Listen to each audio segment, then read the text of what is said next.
when you love someone, of course you compromise, but it's not a compromise that's asked of you. It's not a compromise that's required for you to be loved unconditionally. It's not a compromise that, it's an organic, natural thing that happens because you want to, not because it's being asked of you.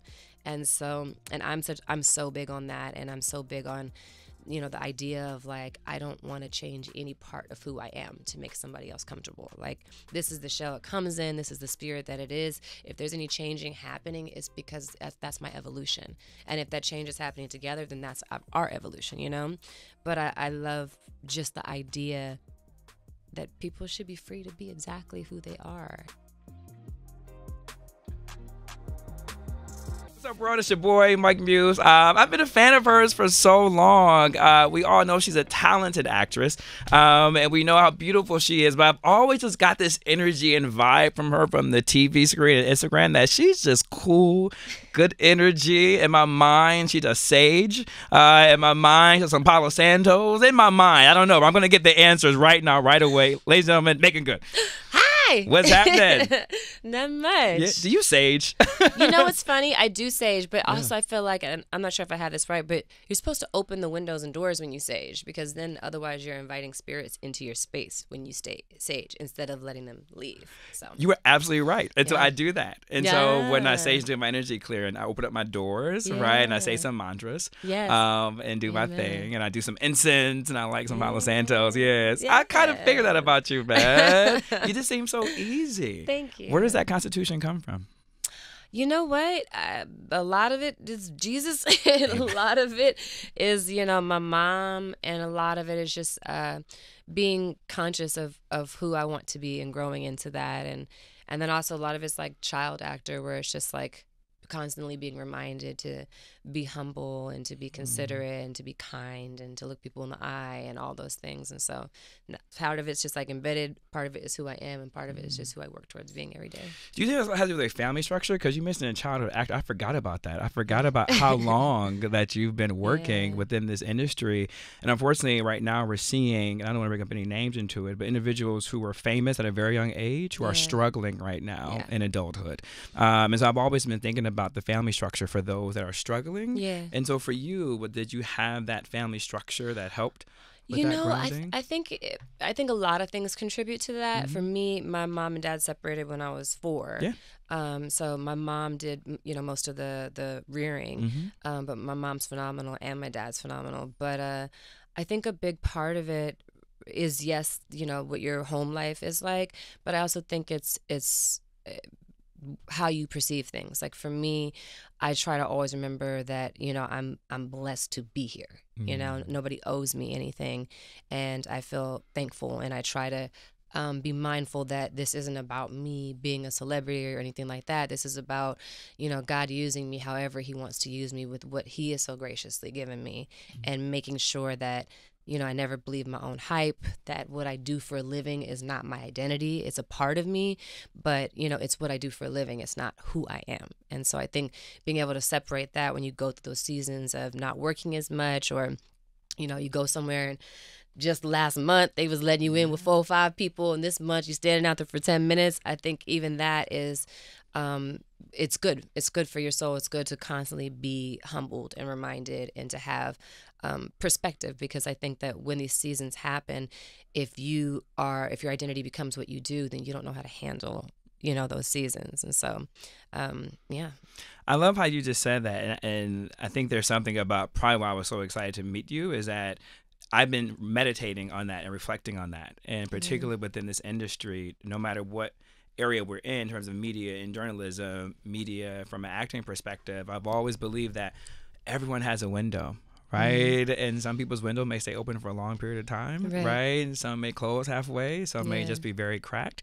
And so I'm always thankful whenever there is an opening for me. Right. And sitting in gratitude. And I've had, and I don't mind being personal in my audience, I've had an incredible career as of late, the last 2 years, but it always hasn't been this easy. Right. Like getting guests like Meagan Good hasn't always been this easy. And then so when I get to that status, and it is, then I got some rejections recently, right? And even in the space of SiriusXM, like yesterday I had a was so angry about a couple of situations that happened. And you get into that, do you know who I am? Like, I can't believe, right? And then I just had a moment with myself, and I was like, Mike, chill with that, right? What's for you will be for you, right? Just sit in gratitude and be thankful for where you are. And I believe sometimes, Meagan, when you have a rocky season, I believe that's when a breakthrough is coming for you, for sure. Right? Going through your next iteration of life. Yes. Yeah. No, I love how you think the same way when it comes to that. Which also I'm thinking about your show Harlem, right? Yeah. And watching like season 2. What I love about good writing, good filmmaking, good television is when the themes can be so universal. Obviously, it's ensemble cast of women, but I think the themes are very universal that a guy can relate to. And I was really looking at your character, and I'm like, damn, life is complicated. That part. Talk to us about your characters right now. And I just get complications. Oh my gosh. Well, everyone's mad at me right now. I just watched the last episode with my sister, and she was cursing me out afterwards. She was like, "What is wrong with you?" I said, "You mean Camille?"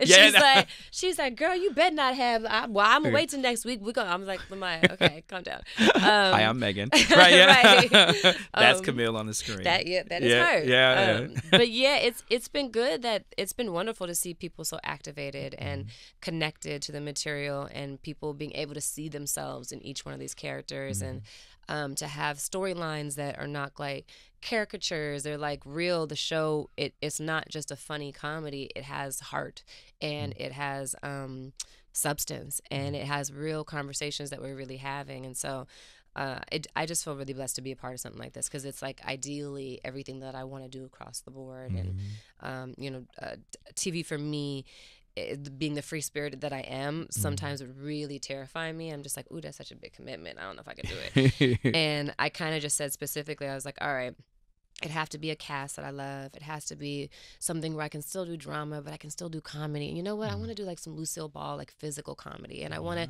and I just had all these ideas, and I was like, I don't think I would live in New York, but I don't know if I want to live anywhere else for a couple, and so it's everything that I wanted. And it's be careful what you ask for, you just may get it. Yeah, but it's the first time where, I've been on shows that after the season was over, I was like, I hope we don't go another season, please, Lord. Yeah.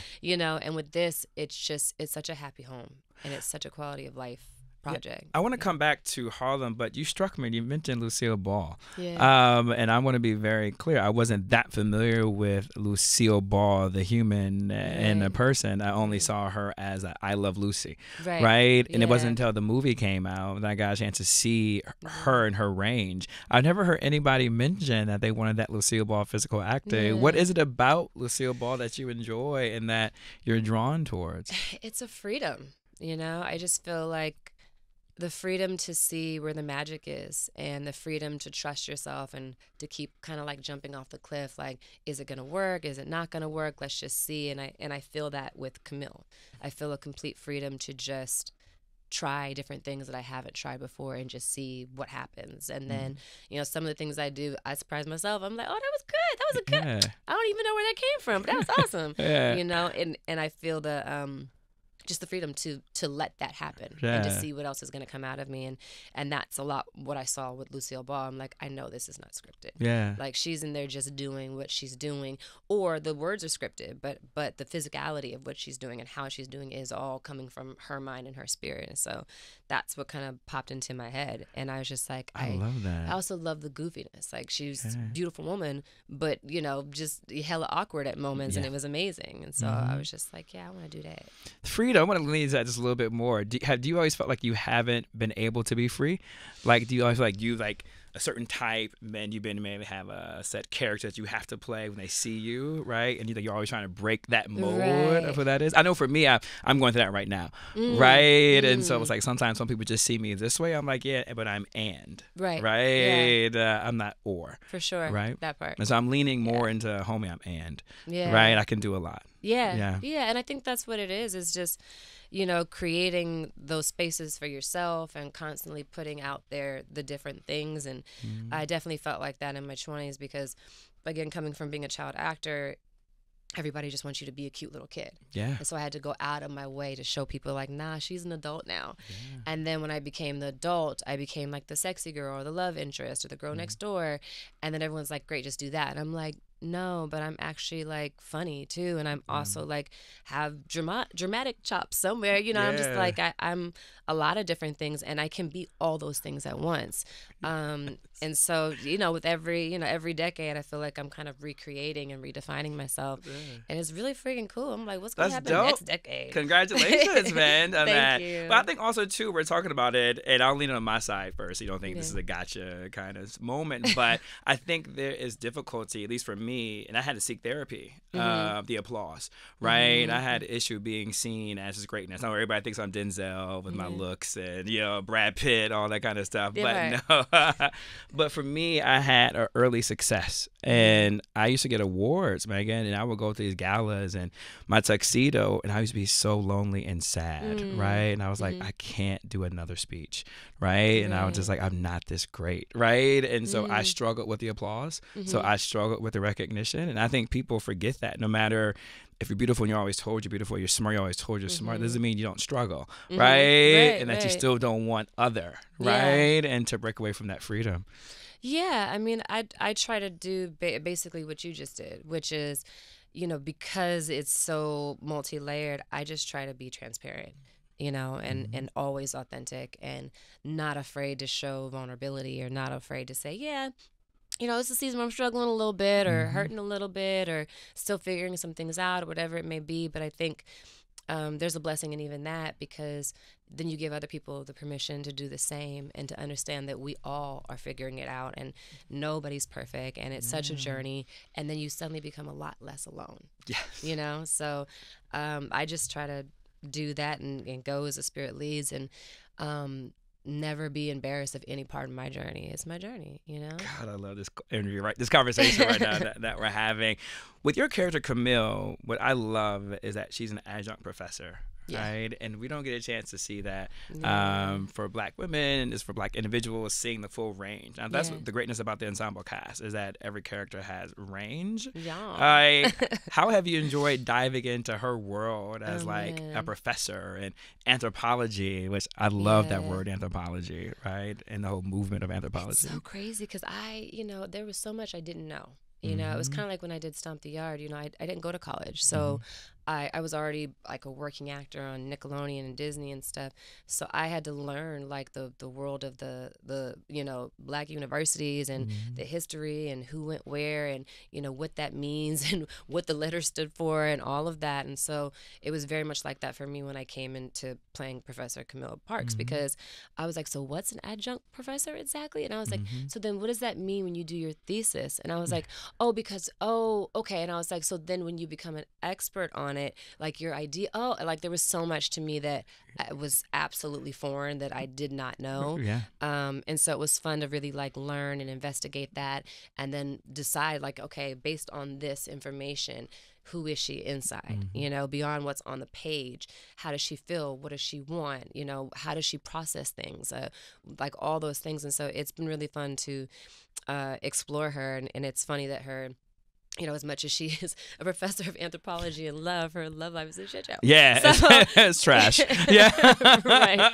Absolutely trash right now. Yeah. I think there's something fascinating. I don't want to dive into it too much here, but every time I meet a woman, a Black who's in anthropology, she's always a Black woman who's in anthropology. I don't meet any men who are into anthropology that are Black men, and I'm wondering, what is that? I don't have the answer for it. I don't think you have the answer for it. But it's just something that I've always been wrestling with. Not wrestling with, but it's like, every time I meet an anthropologist, it's always a Black female. I've never met like a male Black anthropologist. So I wonder, what is that? That's for another conversation for another day. But when it comes to that, but what do you want the character Camille? What do you want her to moderate in today's conversation?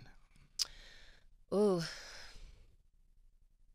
I mean, I don't want to say too much because the last 2 episodes come out tonight. But I think without giving you spoilers.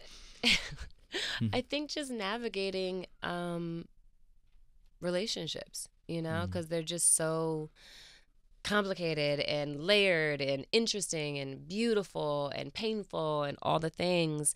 And so I think there is like, it is a conversation we all have, but I don't think we have it in ways where, like, the other day, not the other day, like like an hour ago, I was talking to someone about, he asked me what biopic I would love to do. And I said Eartha Kitt.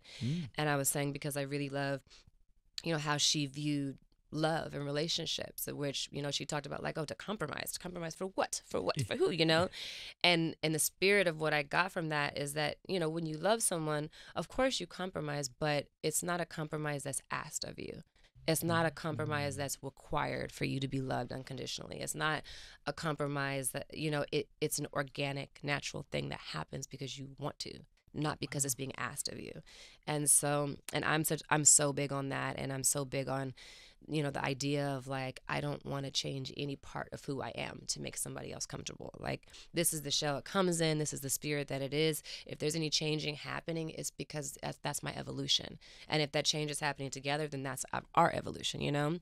But I love just the idea that people should be free to be exactly who they are, and like the fullness of who they are, and they should be accepted and loved unconditionally for the fullness of who they are. And I think so many times when we get into relationships, there's this idea of like, you should compromise in this way, you know? And I just agree with Eartha Kitt. I'm just like, if it comes naturally and organically, I think that is the right thing, because your body, your heart, your mind is responding to that naturally. But if it comes like in a way that feels, you know, people say like marriage is work, and I'm like, yeah, but in some ways it shouldn't feel like it's work, you know? It's like, even if you are working, or even if you are putting something in, it comes from the desire of your heart, you know? Yeah. Of your heart's truest desire. So I couldn't think of a better way to end the interview than right there. That was so well said. And there's no need for me to add on anything after that. Meagan Good, this interview went better than I ever could have expected it to go. You're awesome. Thank you. You're dope. I'm rooting for you. Congratulations on your freedom. And cheers to the next decade, whatever it shall teach you. I would love to have you back further so we can do more deep dives into all of this. This is just the intro. All right. Ladies and gentlemen, the incredible Meagan Good, starring in Amazon's Harlem, which airs every Friday. You get 2 episodes, but we on the finale, so you know, if you ain't got on it yet, you got to catch up, baby. Yeah, get into it. Yes. Audience has been amazing, and I will talk to you next time. Peace.